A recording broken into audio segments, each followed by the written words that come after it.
আমাকে ছাড়িয়া কোথায় যাও প্রিয়, শেষ যাত্রায় আমাকেও তোমার সঙ্গে নিও। বুক ফেটে আসা এই হাহাকার যেন আজ প্রিয়াঙ্কার, কিন্তু সৃষ্টিকর্তা হয়তো অন্য কিছু লিখে রেখেছিলেন।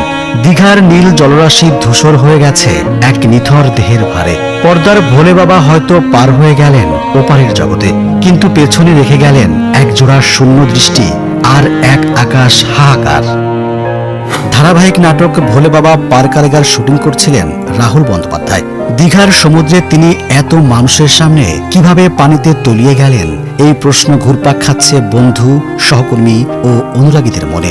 ভারতীয় গণমাধ্যমে এই প্রশ্নের উত্তর দিয়েছেন নাটকের পরিচালক শুভাশিস মণ্ডল।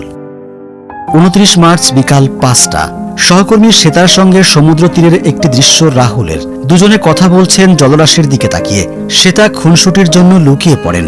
শটটা দুটি ক্যামেরায় নেওয়া হয়। তারপর ওই একই শট ড্রোন ক্যামেরায় নেয়ার প্রস্তুতি নেন পরিচালক। এ সময় হঠাৎ শ্বেতার হাত ধরে সমুদ্রে এগিয়ে যান রাহুল। তখন ক্যামেরার পেছনের সবাই ওদিকটায় যেতে নিষেধ করেন, কারণ ওটা স্ক্রিপ্টে ছিল না। কিন্তু রাহুল কারো কথা শোনেননি, এগিয়ে যেতে থাকেন। প্রায় কোমর পর্যন্ত পানিতে ডুবে যান। তখন একটা বড় ঢেউ আসে, ভারসাম্য হারিয়ে দুজনেই পড়ে যান। সঙ্গে সঙ্গে ইউনিটের লোকেরা ঝাঁপিয়ে পড়েন।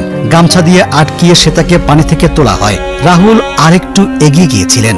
সেফটি বোটে থাকা কয়েকজন ঝাঁপ দিয়ে দড়ি দিয়ে রাহুলকে উদ্ধার করেন।